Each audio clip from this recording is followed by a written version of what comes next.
Doctor साहब, असल सूरत हाल क्या है सर? ये जो पेट्रोल की कीमतें बढ़ी हैं, क्या इससे बचा जा सकता था? और या ये जिम्मेदार मुस्लिम लीग नून है या जिम्मेदार पाकिस्तान तहरीक इंसाफ है कि ये कीमतें हमें बढ़ानी पड़ी हैं? बताइए जरा। पेट्रोल और डीजल की कीमत जब बढ़ती है तो आम आवाम जो है उसके ऊपर सोचिए कि पहले 2.5-3 साल से वो महंगाई की चक्की में पिस रहे हैं। अब मजीद बोझ उनके ऊपर डाला जा रहा है और ये बड़ा हैवी बोझ। अब आपका सवाल दुरुस्त है कि इसकी जिम्मेदारी किसके ऊपर जानी चाहिए। देखिए, मैं समझता हूँ इसकी जिम्मेदारी ना तो पीटीआई के ऊपर है और ना पीएमएलएन के ऊपर है। ये आलमी मंडियां बड़ी तेजी से बढ़ी हैं और पाकिस्तान जैसा मुल्क जो 90% अपना तेल की जरूरत जो है वो बाहर से इंपोर्ट करता है, तो वो पास ऑन तो अवाम के ऊपर करना जरूरी पड़ता है। अब सोचिए कि 193 मेंबर नेशंस है यूनाइटेड नेशंस की, और उसमें से सिर्फ एक मुल्क ऐसा है जो महंगा पेट्रोल आलमी मंडी से खरीद रहा है और अपनी मार्केट में सस्ता बेच रहा है, और उस मुल्क का नाम है पाकिस्तान। और ये वो मुल्क है जहां पे पीटीआई की हुकूमत जो है वो तकरीबन 5,000 अरब का बजटरी खसारा छोड़ के जा रही है, जिसका मतलब ये है कि हुकूमत के पास खजाना खाली है और उसके बावजूद फरवरी की 28 तारीख को साबिक वजीर आजम साहब ने 10 रुपए लीटर की सब्सिडी का ऐलान कर दिया।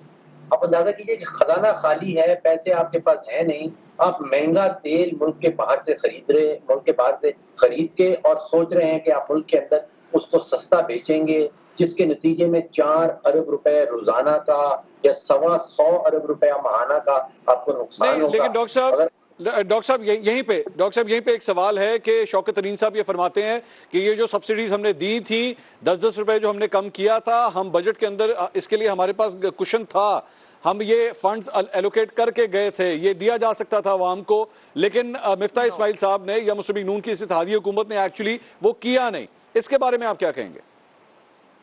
दो बातें हैं। पहली चीज तो ये है कि शौकत तरीन साहब का ये बयान जो है ये प्योरली सियासी है, इसके पीछे माशी हकीकत एग्जिस्ट नहीं करती।